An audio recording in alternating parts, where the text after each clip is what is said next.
বোন আমার, যার কাছে তুমি নেই তার কাছে পৃথিবীর কোনো সম্পদ নেই। বোন আমার, 12 বছর 15 বছর বয়সে তুমি কেন বিবাহের পূর্বে আরেকজনকে তোমার শরীর ধরতে দাও? আর যুবক ভাই আমার, কি বলিস কি তুই? এই পৃথিবী আর পৃথিবীতে যা আছে এর চেয়ে মূল্যবান হচ্ছে এই মেয়েটা। তুই এরকম মূল্যবান একটা জিনিস ওর ধরে ছুঁয়ে তুই ওকে ওর মূল্য কমিয়ে দিবি? এত বড় জুলুম ওর প্রতি তোর! তুই আল্লাহকে ভয় করিস না তাই বলে এতটা এতটা কি বলিস তুই? তুই কি কারো গাড়ির গ্লাস ভাঙছিস জীবনে? না। কেন? ওর লস হবে। তুই কি কোনোদিন কোনো মানুষকে ঘুষ দিতেছিস? না। কারণ তাহলে ও বেচারা কষ্ট পাবে। তুই কি জীবনে কারো পেটে ছুরি ঢুকাইতেছিস? না। ও মরে যাবে, তাহলে ওর ফ্যামিলি ক্ষতিগ্রস্ত, লসে পড়ে যাবে। তুই কি কারো টাকা মারছিস কোনোদিন? না। তাহলে ওর ফ্যামিলি টাকার কারণে কষ্ট পাবে। তাহলে তুই এত ছোট ছোট বিষয়গুলো খেয়াল রাখিস যে আরেকজনের লস হবে? তাহলে তুই এই মেয়েটার জীবনটাকে তুই কি করলি?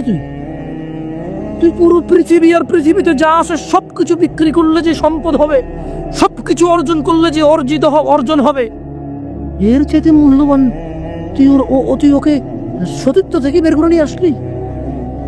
তুই তোর সামান্য ডিজায়ার ফুলফিল করার জন্য, যেটা আল্লাহ তোর জন্য বৈধ করেছে, কবুল বললে তোর বাপের দোষ, আল্লাহর তো দোষ না।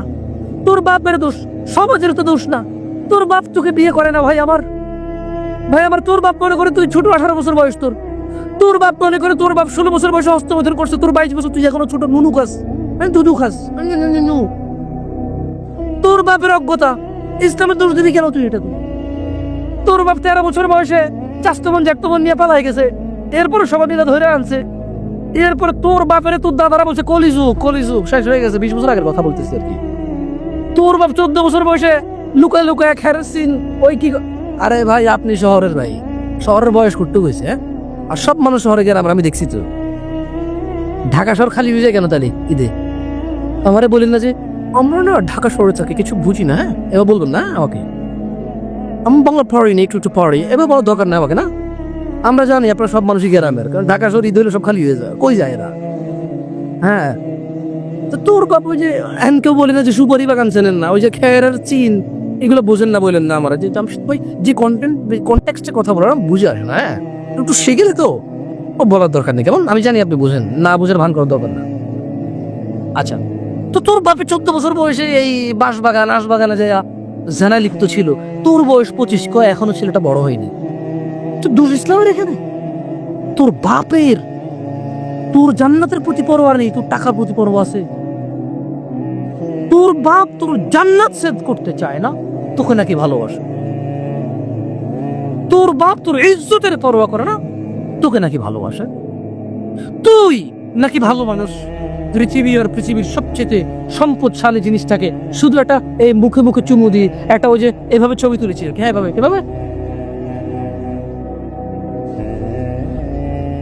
হ্যাঁ, এরপরে ফোল্ডার বানায়, ফোল্ডার লক করে রাখছে যাতে কেউ না জানে। এরপর ও মেয়ের বিয়ে ঢুকে গেলে ধমক দেশ, ছবি পাঠাবো একটা করে। সামান্য ডিজায়ার যেটা তোর হালাল ভাবে আল্লাহ দিয়েছে তোকে, একটু সবর কর। তুই ক্লাস 5-এ পড়তেছিস, 6-এর জন্য ওয়েট করতেছিস না? তুই ক্লাস 8-এ পড়িস ভাই আমার, ছোট পিচ্ছি সোনামণি ভাই আমার। তোকে আমি আমার মাথায় রাখি, তুই বলছিস রাগ করিস না। তুই বললে আমি না অত তো সিনেমা নাটক দেখি না, তোরাই কস। তুই বললে আপন, তাই তোরা আপন করে বলতেছি। আবার কইস না হুজুরের ব্যবহার খারাপ। উনি তুই করে কেন বল? উনি এভাবে কেন কথা বলে? নিজেকে কি মনে করে? না, তোরাই ডায়লগ দিস। আসলে তুই বললে আপন মনে, আমি এই জন্য ভাই তোরা আমার কইছিস তুই বললে আপন, আমি তুই কই। আমি তো সৌদি আরব বড় হয়েছি, আমি তো দেশে বড় হই নাই। আমি আসার পরে সব ডায়লগ দিছি। আসলে আপন জনকে তুই বলে, হ্যাঁ তুই বললে আপন মনে হয়, আমি তোরা আপন মনে করি। কেন? ইন্নামাল মুমিনুনা ইখওয়া। 1450 বছর আগে আল্লাহ আমার কাছে তুই আমার ভাই, কত আপন তুই চিন্তা কর। তোরা তুই গুমনা কারে কমরে ভাই আমার, তুই আমার আচরণে যাইস না। হ্যাঁ, তুই আমার কত পুরনো ভাই তুই জানিস? আমার মায়ের পেটের ভাইটা আমি যেদিন জন্ম হয়েছি বুঝতে পারছি, সেদিন আমাকে আমার বাপ মা, আমার পরিবেশ বলছো আমার মায়ের পেটের ভাই। কিন্তু অ্যাজ এ মুসলিম তুই আমার ভাই 1450 বছর আগে এটা ঘোষণা হয়ে গেছে পৃথিবীতে। তোকে যদি আমি তুই না বলি, আদর করে না বলি, আপন না মনে করি, কাকে মনে করবো রে? তুই তো আমার আপন।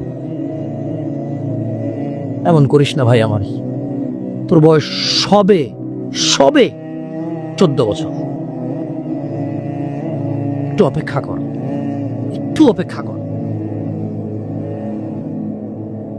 তোর বাপ বিয়ে করেছে, তুই পৃথিবীতে আসছিস, তুই এমনি এমনি আসিসনি। তুইও বিয়ে করবি, তুইও পৃথিবীর সমস্ত সুখ পাবি ইনশাআল্লাহ। তোর ছেলে সন্তান এমনি এমনি আসবে না, তুইও আল্লাহর দেওয়া নিয়ামত উপভোগ করবি এবং আল্লাহর প্রশংসা করবি। অপেক্ষা কর ভাই আমার, অপেক্ষা কর। খবরদার, বেখেয়ালি হওয়া যাবে না, বেখেয়ালি হওয়া যাবে না। আর নিজের সামান্য ডিজায়ারকে ফুলফিল করার জন্য পৃথিবীর সবচেয়ে দামি সম্পদটাকে সবচাইতে সস্তা নিকৃষ্ট করে দেওয়া যাবে না। কেমন? বিয়ের পূর্বে কোনো মেয়ের গায়ে হাত দিবি না ভাই আমার, খবরদার। বিয়ের পূর্বে কোনো মেয়ের সাথে কথা বলবি না, খবরদার। তোর যোগ্যতা নেই ওর সাথে কথা বলার। তুই কে রে? বামন হয়ে চাঁদের দিকে হাত পাবি না। আমার বোনরা চাঁদ, বললা এই যেদিন ইসলামী শাসন আসবে, যেদিন ইমাম মেহেদী আসবে, যেদিন ঈসা আলাইহিস সালাম আসবে, ওনার বন্ধের উপর যারা হাত দিবে উনি হাত কেটে ফেলবে। তুই বামন হয়ে চাঁদের দিকে হাত বাড়াইস না। আমার বোনরা চাঁদ, ইসলাম মেয়েদেরকে চাঁদ বলেছে আর তোকে বামন বলেছে। বেটা তুই বেটা ছেঁড়া খাতা শুয়ে লাখ টাকার স্বপ্ন দেখিস, বিয়ের আগে মেয়ের গায়ে হাত দিস? তোর সাহস কত? তোর সাহস কত? তুই জানিস না মুহাম্মদ সাল্লাল্লাহু আলাইহি সাল্লাম বলছে নেক স্ত্রী দুনিয়াতে যা আছে ওর চেয়ে বেশি উত্তম। তুই কি করে ওর গায়ে হাত দিস বিয়ের আগে? তোর সেই যোগ্যতা আছে বল? তোকে আল্লাহ জাহান্নামে ফেলবে, তোকে আল্লাহ জ্বলন্ত আগুনে নিক্ষিপ্ত করবে, তোর শরীর পচবে, তোর শরীরের গন্ধে জাহান্নামীরা থাকতে পারবে না। তোকে আল্লাহ এত নিকৃষ্ট শাস্তি দেবে। কেন? কারণ তুই এত বড় জঘন্য কাজে লিপ্ত হয়েছিস। আমারে বুঝাস না মেয়েরা খারাপ, মেয়েরা খারাপ। আমি তো এত খারাপ দেখি না, তুই কোথায় এত খারাপ দেখিস? আমি তো দেখি তুই তুই বেটা তেনে পড়িস মাত্র। তোকে আমি ছোট করে দেখছি না বেটা। তুমি বের হও, ছবি পাঠাও, ছবি পাঠালে হাত কেটে ফেলবো আমি। দেখো আমি বিষের বোতল নিয়ে আসি, ছবি পাঠাও। তুই বেটা আমার বোনটাকে বেটা ফুসলে সুস বেটা। আজিন মেয়েরা খারাপ, মেয়েদের খারাপের কারণে দুনিয়া। তুই কে রে? তুই কি? তুই কি মেয়ের খারাপ? শোন, আমাদের গ্রামে প্রবাদ আছে, ধর্মীয় কথা না এটা। এখন যেটা বলছে এটা প্রবাদ, এটা ধর্মীয় কথা না। কোন মেয়ের যদি একবার হাঁটুর উপরে কাপড় ওঠে আর নামে না বেটা। তুই উঠেছিস হাঁটুর উপরে কাপড়, ও উঠায়নি। হাঁটু পর্যন্ত তুই উঠাইছস আর এখন সে নামাচ্ছে না। তুই মনে করিস তুই বেঁচে গেছিস না? তুই মনে করিস তুই জিনাই জেনা না? না বেটা, ও তোর সাথে জেনা করেছে, এরপর তোকে বাদ দিয়ে আরেকজনের সাথে করবে, আরেকজনের সাথে করবে। আর তুই সূচনা তুই ওকে শিখেছিস, এটা সবগুলো তোর উপরে আসবে বেটা। তুই নিজের ছোট পাপিষ্ট মনে করিস না? তুই মনে করিস কি হয়েছে, আমি তো একটা চুমাই গেছি। আমি তোকে বলছি ছবি তুলে পাঠাও, টয়লেটে যাও, ব্লাউজ খুলে ছবি তুলে পাঠাও, জামা খুলে ছবি তুলে পাঠাও। বেটা ফাজিল, আল্লাহ তোকে হিদায়েত দিকে আমিন। ভয় পা, ভয় পা, আল্লাহকে ভয় পা ছোট ভাই আমার। সবাই বুড়ো হয়ে মরে না, বহু মানুষ যৌবন্ত অবস্থায় মরে যায়। ছোট ভাই আমার, তোর ঘরেও বোন আছে, ভয় পা, আল্লাহকে ভয় পা। তুই এত বড় অপরাধে লিপ্ত হইস না।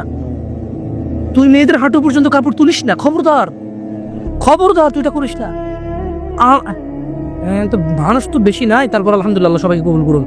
যেহেতু ঘরোয়া পরিবেশে বলেন তো, কোনো মেয়ে, আপনার বয়স তখন 16 বছর ছিল আর কি। আচ্ছা যান, কোন একটা 14 থেকে 18 বছরের মেয়ে আপনাকে বলছে চলো আমরা একসাথে থাকি, বলেন 1 লাখ একটা পাবি না, 1 লাখ। আমি বলে দিচ্ছি, চ্যালেঞ্জ হলে আসিও, তুমি প্রমাণ করে দিয়ে যাও। মেয়ে কি বলে? মেয়েরা প্রেম হারাম ইসলামে, ইসলামী বিয়ের পূর্বে সম্পর্কই হারাম। কিন্তু এর মধ্যেও কোনো মেয়ে ছেলেকে বলে না কিস করো, আমাকে একটা তোমার লুঙ্গি খুলে ছবি পাঠাও, বলে না। প্রত্যেকটা ছেলে বলে, প্রত্যেকটা ছেলে বলে, এভরি সিঙ্গেল ছেলে বলে না।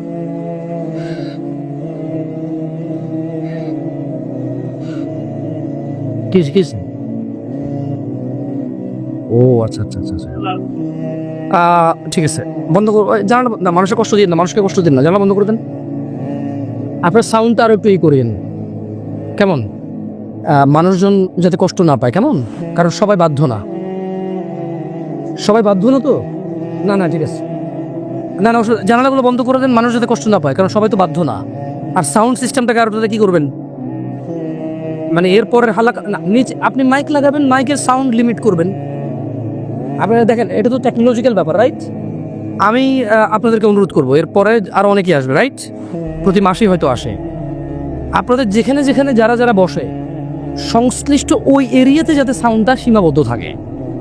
নিচতলায় তো আর এখানকার সাউন্ড যাবে না, নিচতলায় আলাদা একটা সাউন্ড ওই যে লাগাই দেন, মাইক্রোফোন লাগাই দেন, মানে স্পিকার, সরি নিচতলায় কি আর একটা, আর মাটিতে বাড়ি দিলে কে চেতে ওঠে, ওটা তো হয়।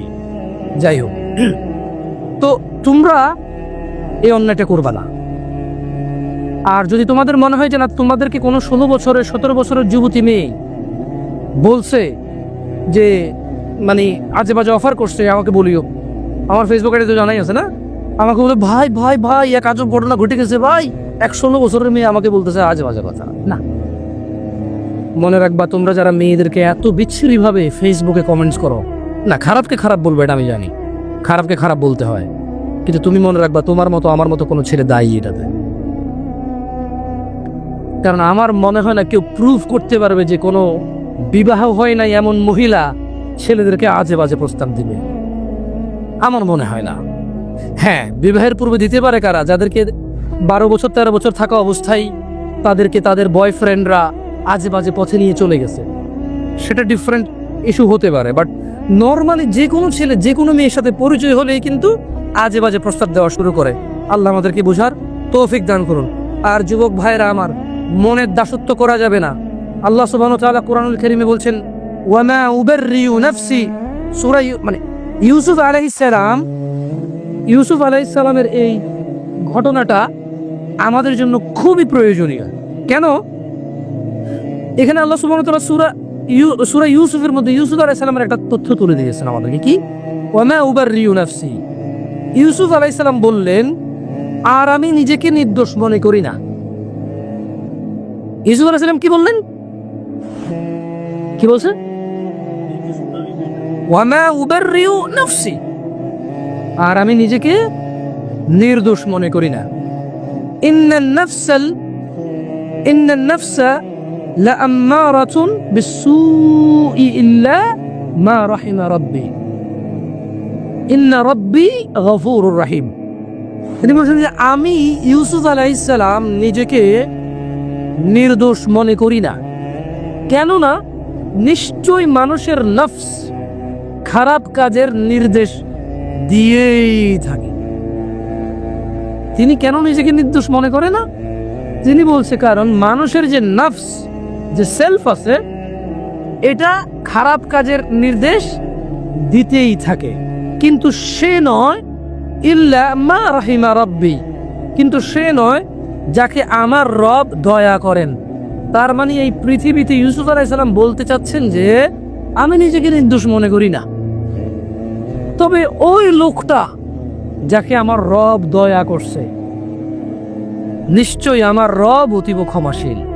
তার মানে যদি আমরা আমাদের হৃদয়কে যদি আমরা চাই যে আমাদের হৃদয় আমাদেরকে জানার দিকে না ডাকুক, নেশার দিকে না ডাকুক, ব্যভিচারের দিকে না ডাকুক, জুলুম অত্যাচার সুদ ঘুষের দিকে না ডাকুক, যদি এটা আমি চাই, তাহলে আমি আমার রবের দয়া প্রত্যাশী হতে হবে এবং নিজেকে এমন কর্মব্যস্ততায় রাখতে হবে যেই কর্মফলে রব আমার উপর সন্তুষ্ট হয়ে আমাকে দয়া করবে, এবং সেই দয়ার বদৌলতে আমার হৃদয় বা আমার নফস আমাকে খারাপ কাজের আদেশ দিতেই থাকবে না। আল্লাহ তাআলা কোরআনুল কারীমে আরো বলছেন, ওয়া নাফসিন ওয়া মা সাওয়াহা, শপথ নফসের এবং যিনি তা সুবিন্যস্ত করেছেন তার, ফাআলহামাহা ফুজুরাহা ওয়া তাকওয়াহা, তারপর তাকে তার সৎ কাজের এবং তার অসৎ কাজের জ্ঞান দান করেছেন। একটা জিনিস খেয়াল করে দেখেন, আল্লাহ সুবহানাহু ওয়া তাআলা কি বলছেন? ওয়া নাফসিন ওয়া মা সাওয়াহা, আল্লাহ কসম করতেছে যে শপথ নফসের, মানে যে আমাদের সেলফ আছে, সেলফ ভিতরে যে আমাদের সেলফটা আছে, নফস আছে, বাংলা কি কয় এটাকে? না, নফসের বাংলা হচ্ছে কি আত্মা না, আত্মা না মনে হয়। খের নফস বুঝছেন আপনারা, কঠিন বাংলাটা জানতে হবে কারো থেকে ভালো, যারা ভালো বাংলা গ্রামার বোঝে। তো আল্লাহ তাআলা বলছেন যে শপথ নফসের। কারণ নফস হচ্ছে কি, যে জিনিসটা আমার মানে ব্যক্তি সত্তা, ব্যক্তি সত্তা আর কি, যেটা খুব অপরাধ প্রবণ হয় আর কি ব্যক্তিগতভাবেই। তিনি বলছেন যে فألهمها فجورها وتقواها, শপথ ওই নফসের যে নফসকে আল্লাহ তাআলা সৎ কাজ এবং অসৎ কাজের জ্ঞান দিয়েছে। তার মানে আমরা বলতে পারবো না যে আমরা যে অসৎ কাজ করি আমরা নির্দোষ, কারণ আল্লাহ তো এটা আমাদেরকে কি দিছে, জ্ঞান দিছে কোনটা ভালো কোনটা খারাপ। কদ আফলাহা মান যাক্কাহা, সুতরাং সেই সফল কাম হয়েছে যে নিজেকে পবিত্র করেছে। ওয়া কদ খাবা মান দাসসাহা, আর সেই ব্যর্থ হয়েছে যে নিজেকে কুলুষিত করেছে। আল্লাহর সফলতা মানে হচ্ছে যে জান্নাতে গেছে তাকে আল্লাহ সফল বলেছে, যে জাহান্নামে যাবে তাকে আল্লাহ ব্যর্থ বলে। কেমন? এখানে সফলতা মানে পরীক্ষায় পাশ না, অধিক উপার্জনের অধিকারী হওয়া, অনেক বেশি রিজিক থাকা, 2-3টা বিয়ে করে ফেলা, গাড়ি বাড়ি থাকা, ভোটে দাঁড়িয়ে পাশ হয়ে যাওয়া, অথবা এলাকার মসজিদের সভাপতি হয়ে যাওয়াকে সফলতা বলে না। আল্লাহ সুবহানাহু ওয়া তাআলা যখন কোনো সফল কাম কাউকে বলে, আল্লাহ এটা মিন করে, এবং এটাই মূল উদ্দেশ্য যে সফল মানে হচ্ছে জান্নাতি। সফল মানে কি? যে লোক জান্নাতে যায় নাই সে সফল হয় নাই, যে লোক জাহান্নামে গেছে সে সফল হয় নাই, সে ক্ষতিগ্রস্ত হয়ে গেছে। কেমন? এইটা আমাদেরকে খেয়াল রাখতে হবে আমার ভাইয়েরা। আমাদের নফসের প্রতি আমাদের দুর্বলতা থাকবে, এটা ন্যাচারাল বিষয়। তবে যে হৃদয়কে আল্লাহ ভালো এবং মন্দের জ্ঞান দিয়েছে, এটা দিয়ে যদি আমরা আল্লাহর রহমতের কামনা করি, তাহলে আমাদের এই কুপ্রবৃত্তি থেকে আমাদের রেহাই পাওয়ার কি আছে, সুযোগ আছে। জুয়া একটা সময় ছিল কি মনে হয় এভাবে কার্ড দিয়ে এভাবে যারা খেলতো তাদেরকে জুয়া বলতো, মেবি ওইটাই একমাত্র জুয়া বলে মানুষ জানতো, যেখানে মানুষ হয়তো নিঃস্ব হয়ে যেত। কেউ ইভেন কেউ এরকম আছে যে বউ পর্যন্ত দিয়ে দিচ্ছে বাজিতে, যে এরপরে হারলে কি। আসলে বিবেক বুদ্ধি বিকৃত হয়ে যায়। তো আপনি এখন বলতে পারেন যে জামশেদ ভাই কি বলেন, কোনো মানুষ কি তার বউকে আরেকজনকে দিয়ে দেবে জুয়া খেলে? এরকম নিচে নামবে? তো আরেকজনের বউকে, লোক নিজের বউকে জুয়া খেলতে দিচ্ছে। কত মানুষ, কত বাপ মা আছে জানে মেয়ে এখানে চাকরিতে গেলে, ওখানে গেলে, এখানে গেলে মেয়ে হয়তো অবৈধ কর্মে, মেয়ের অনিচ্ছা সত্ত্বেও হয়তো ট্র্যাপে চলে আসতে পারে, হয়তো মেয়ে ওই রকম সিচুয়েশনে পড়ে যেতে পারে যে সে তার মানে যে তার ইজ্জত আব্রু রক্ষা করতে পারবে না। তারপরে তো বাপ মা এগ্রি করতেছে। আপনি স্বামীর কথা কেন বলতেছে? সে জুয়া খেলতেছে এই জন্য না। অনেক ক্ষেত্রে অনেক বাপ মা মনে করো যে চোখে উন্নতি করতে হলে অনেক কিছু করা লাগে, এটা বলে। আবার হয়তো বাপ মা তো মনে এরকম আসে না, হয়তো নিজের ছেলে সন্তান তো পিওর মনে করে সবসময়। কেমন? মানে ছোটবেলা থেকে, একদম ছোট থেকে পালে না, ইনোসেন্ট থাকে তো। আর আসলে বাপ মা তো ছেলে সন্তানের খারাপ যে জানাবে বিচারের বিষয়টা তো আসলে বুঝে আসে না, স্বাভাবিক। এটাই তো আল্লাহর দয়া যে বাবা মা ভাই বোন সম্পর্কটা তো পবিত্র রেখেছে আল্লাহ সুবহানাল্লাহ। সো যুবকদের বেশি একটা ছক্কা লুডু কয়দিন আগে ছিল, ছক্কা লুডু। কেমন? এটা আমি বলছি যে কি, এটাকে জুয়া বলে আর কি। তো এটা তো জুয়া, কিন্তু প্রবলেম হচ্ছে এখন ইউটিউবে ওয়াজ দেখতে গেলেও জুয়ার অ্যাড আসে। মানে একটা সময় জুয়া খেলতো মানুষ, ফসলের জমিন কেটে ফেলছে মধ্যখানে গিয়ে, একটা কারো পরিত্যক্ত বাড়ি, প্রচুর গাছপালা, ভিড়, কবরস্থান, ওটার ভিতরে ঢুকে কার্ড খেলতে। হ্যাঁ, অথবা কারো বউ আজকে বাসা নেই, বলছে দোস্ত চলে আসো আমার এখানে হবে। আরো বড় লোকেরা বাগান বাড়ি বানাই ফেলছে জুয়া খেলার জন্য, নেশা করার জন্য। কিন্তু এখন প্রবলেম হচ্ছে এটা পাবলিসিটি হচ্ছে যে খেলো আসো। আচ্ছা, এটা হবেই বা না কেন? এখানে অনেকে ক্রিকেট প্রেমী থাকতে পারে, এটা আপনার ব্যাপার। আমি ক্রিকেট সম্পর্কে খুব বেশি বুঝি না, এই জন্য ভালো মন্দ বলতে পারবো না। তবে এতটুকু বলবো, কোয়েশ্চেন করবো আর কি। ক্রিকেট তো এখন অনেকে পেশা হিসেবে নিয়েছে, রাইট? তো প্রতি বছর সার্কুলেশন দিয়ে বাংলাদেশ জাতীয় দলে কতজন খেলোয়াড় নেওয়া হয়?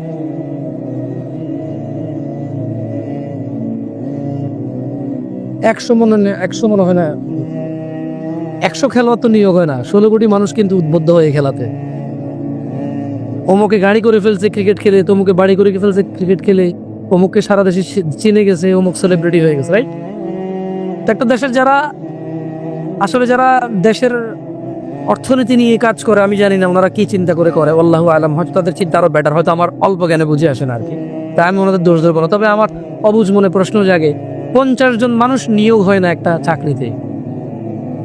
পুরো বছরে 365 দিনে 50 জন মানুষ চাকরি করার সুযোগ নাই, কিন্তু পুরো রাষ্ট্রের মানুষ এটাতে পরিশ্রম করে শেখে। আর তুমি বলবো যে ভাই খেলাধুলা এটা আসলে মনকে তৃপ্তি দেয়, এটা যদি শুধুই এক্সারসাইজ আর টাইম পাস হইতো তাহলে এত সিরিয়াসলি কেন পোলাপান স্কুল কামাই করে এটা খেলে?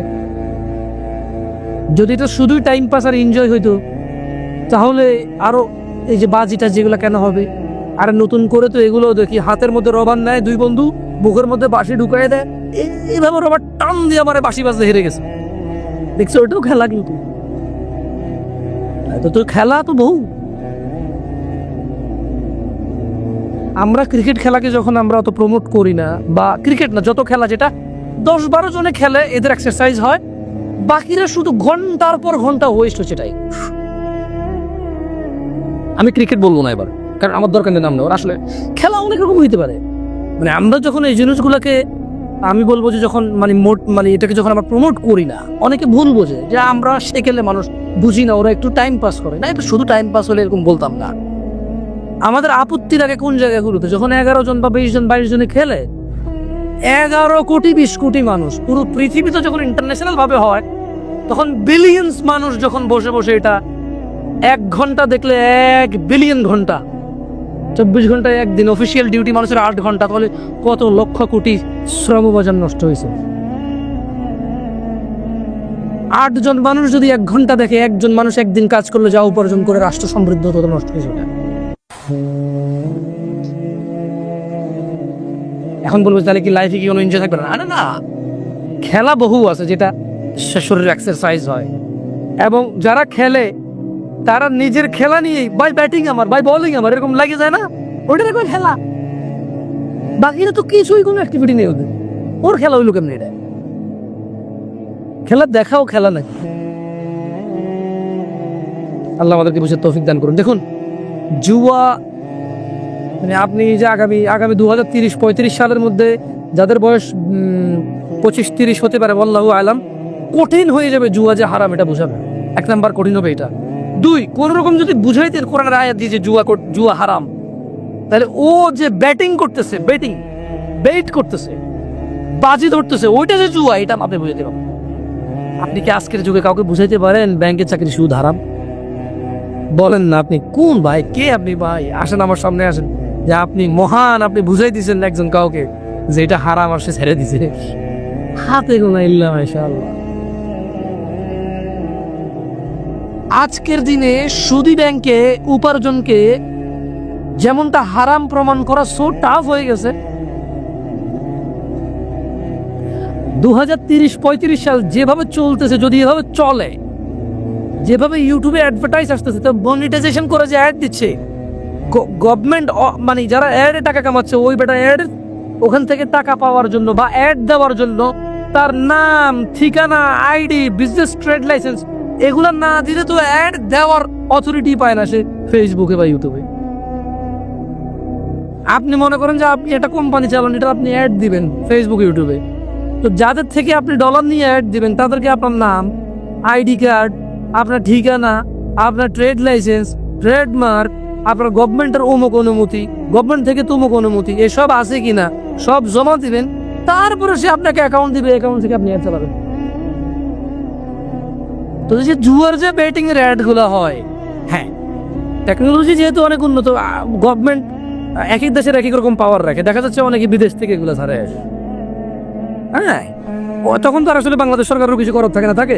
আমি বলতেছি না যে কি করে, আমি বলতেছি যে কত আসলে হারাম পথেরও যে কত পথ আছে, আসলে আমি বুঝি দিদি বোনরা ওরা বুঝবে কিনা জিনিসগুলো আমি বুঝতেছি না, আউট অফ কনটেক্সট কিনা, বাট এটা কিন্তু রিলেভেন্ট কথা, যে যদি গভর্নমেন্ট এই জুয়ার অ্যাড নিয়ে কাজ না করে, যদি বাবা মা এই জুয়ার বেটিং এর অ্যাড, মানে বাজি ধরার অ্যাড গুলো যদি বন্ধ না করে, তাহলে 30-35 সালে আজকের দিনে আপনি যেমন বুঝতে পারেন না যে ব্যাংকে উপার্জন করলে সুদী উপার্জন হলে এটা হারাম, আপনি যেমন বুঝাইতে পারেন না আগামী 35 সালে আরো বেশি লাগতে পারে, আগেও হয়ে যেতে পারে, আমি তো আর গণক না যে কয়ে দেবো, এটা আন্দাজ করে বলা আর কি, এটা তো একদম অ্যাকুরেসি নাই এটা। কেমন যদি এটা হয় তাহলে জুয়া হারাম মাইনা নেবে সবাই, কিন্তু বাজি ধরা যে জুয়া কেউ মানবে না। ওয়াল্লাহি আমার ভয় হয় প্রত্যেক মুসলিম সুদ হারাম মেনে নেয়, সুদী ব্যাংকে কাজ করলে যে সুদ হয় কেউ মানে না। আজকে যদি এগুলোকে না থামানো হয়, আমরা যদি আমাদের ছেলে সন্তানকে না বুঝাই, ভাই বোনদেরকে না বুঝাই, তাহলে জুয়া খেলা হারাম আমরা বুঝাইতে পারবো, কিন্তু বাজি ধরা যে জুয়া এটা আমরা বুঝাইতে অক্ষম হয়ে যাবে। আল্লাহ আমাদেরকে বোঝার তৌফিক দান করুন। আল্লাহ তাআলা কোরআন কারীমে বলছে, ইয়া আইয়ুহাল্লাযীনা আমানু, হে তোমরা যারা ঈমান এনেছো, ইন্নামাল খামরু ওয়াল মাইসির ওয়াল আনসাব ওয়াল আজলাম রিজসুম মিন আমালিশ শাইতান ফাজতানিবুহু লাআল্লাকুম তুফলিহুন। হে মুমিনগণ, তার মানে এখানে স্পেশালি যারা দাবি করে যে আমি মুসলমান তাকে বলা হচ্ছে যে তুমি কি মুসলমান, তাহলে শুনে নাও এই কাজগুলো তুমি করতে পারবা না। কোন কাজগুলো করতে পারবা না? তুমি যদি মুসলমান হইতে হয়, এগুলো হচ্ছে কি? ইন্নামাল খামরু ওয়াল মাইসির ওয়াল আনসাব ওয়াল আজলাম রিজসুম মিন আমালিশ শাইতান, নিশ্চয়ই নেশা জাতীয় দ্রব্য। এবার এটা হতে পারে ইয়াবা, ফেন্সিডিল, হিরোইন, গাঁজা, সিগারেট, যেটা নেশা হয়। কেমন? আমি তো আর সব কিছুর নাম জানি না, ডিফারেন্ট নামই আসতে পারে। লিকুইড হতে পারে, পাউডার হতে পারে, ভাত দিয়ে খায় হতে পারে, পানিতে গুলা খায় হতে পারে, চাবায় খায়, চুষে খায়, যেমনি খায় হইতে পারে, অথবা কেউ গ্রান নিচ্ছে। কেমন? যেভাবেই খায়, যেটা নেশা, যেটা কি নেশা। আল্লাহ বলছে যে তুমি মুসলিম, তবে তুমি শুনে নাও, নিশ্চয়ই নেশা, জুয়া মানে যে বাজি ধরাটা, হ্যাঁ, পূর্তি পূজার বেধি ও ভাগ্য নির্ণয়, মানে গণকের কাছে যারা যায়, কেমন এই ভাগ্য নির্ণয় করার স্বর কেবল ঘৃণার বস্তু, শয়তানের কাজ। জুয়া খেললো যে শয়তানি করলো সে, মদ খেলো যে শয়তানি করলো সে, গণকের কাছে গেল যে শয়তানি করলো সে। এগুলো শয়তানের কাজ। আল্লাহ তাআলা বলছে যে তুমি যদি মুসলমান হও, ফাজতানিবু, কাজেই তুমি এটা থেকে কি করো? নিজেকে বিরত রাখো। কেমন? কাজে তোমরা সেগুলো বর্জন করো, লাআল্লাকুম তুফলিহুন, যাতে করে তোমরা সফল হও। তার মানে যদি কেউ জান্নাতে যেতে চায়, সে জুয়া খেলতে পারবে না, নেশা করতে পারবে না, গণকের কাছে যেতে পারবে না। আরো হাজার নিষেধ আছে, এগুলো খুব ভ্যালুয়েবল নিষেধাজ্ঞা, যেগুলো আপনাকে জান্নাত থেকে বিমুখ করে দেবে। জেনা ব্যভিচার যদি সলভ হয়ে যায়, আমি বরঞ্চ বয়স্কদের চাইতে যুবকদের অপরাধ কম দেখি। আমি পার্সোনালি বয়স্কদের চাইতে যুবকদের অপরাধ কম দেখি, কিন্তু এই বয়স্ক অপরাধীগুলাই যুবক অবস্থায় ভালো ছিল। আজকের এই যুবক ভালো ছেলেগুলাই বয়স্ক হয়ে খারাপ হয়ে যাচ্ছে। আমি শুধু ইয়াংদের মধ্যে জেনার প্রবলেমটা বেশি পাইছি, আর নেশা জেনার। কিন্তু যারা মিডল এজ, তারা ঘুষ খায়, জাগা জমি নিয়ে মিশা কথা কয়, কাজকর্মে ফাঁকি দেয়, মা বাপের সাথে প্রচুর অবহেলা এবং প্রচুর ইগনোর করে বাবা মাকে, নিজের উপার্জনটা শুধু নিজের মনে করে, বউ আর বাচ্চার মনে করে, বাপ মায়ের মনে করে না, বাপ মাকে ভাগ করে দেয় যে 4 ভাই আছি, আমি কেন একা করব? তোমার মেয়ে শহরের ওই ফ্ল্যাট পাইছে, আমি কি একা পাইছি? এটা আমি যুবকদের চাইতে মিড এজ এবং বড় এজের পুরুষদের অপরাধ বেশি দেখি। ওয়াল্লাহি আমার যুবক ভাই এবং যুবক বোন, এরা যদি নিজেকে জেনা থেকে সরাই নিয়ে আসতে পারে, সুবহানাল্লাহ সুবহানাল্লাহ, ওরা পৃথিবীর উন্নত চরিত্রের অধিকারী হতে পারবে। কারণ ওরা এখনো ঘুষ খাওয়ার সুযোগ আসে নাই, খায় না। যে নিজেকে জেনা থেকে বাঁচাবে, সে ঘুষ থেকেও বাঁচাবে। সিম্পল কথা না? দেখো যুবক ভাইরা আমার, আমাদের রব বলেছেন মুহাম্মদ সাল্লাল্লাহু আলাইহি সাল্লামকে, কুল, হে নবী বলে দিন, ইন্নামা হাররামা রাব্বিয়াল ফাওয়াহিশ, নিশ্চয়ই আমার রব হারাম করেছে অশ্লীলতাকে, মা যাহারা মিনহা ওয়া মা বাতন, যা প্রকাশ্যে এবং গোপনীয়তায়। মানে যেটা তুমি ফেসবুকে প্রেমিকার ছবি ছেড়ে দাও, বা যেই মেয়ে নিজেই নিজের ছবি ছেড়ে দেয়, বা যেই ছেলে তার মা বা বউয়ের ছবি ছেড়ে দেয়, মানে এইগুলো প্রকাশ্য অপরাধ। যে কোনা কর্নারের দোকানে তালতলা, আমতলা, জামতলাতে গিয়ে একদম জনসম্মুখে বসে বসে সিনেমা নাটক দেখে, ওটা হচ্ছে প্রকাশ্য অপরাধ, প্রকাশ্য অশ্লীলতা। যে বসে বসে নিজে মোবাইলে দেখে, এটা হচ্ছে গোপনে অপরাধ, গোপনে অশ্লীলতা। তো আল্লাহ তাআলা বলছেন যে হে নবী আপনি বলে দিন, নিশ্চয়ই আমার রব নিষেধ করেছেন এমন অশ্লীলতাকে যেটা প্রকাশ্যে এবং যেটা অপ্রকাশ্যে বা গোপনে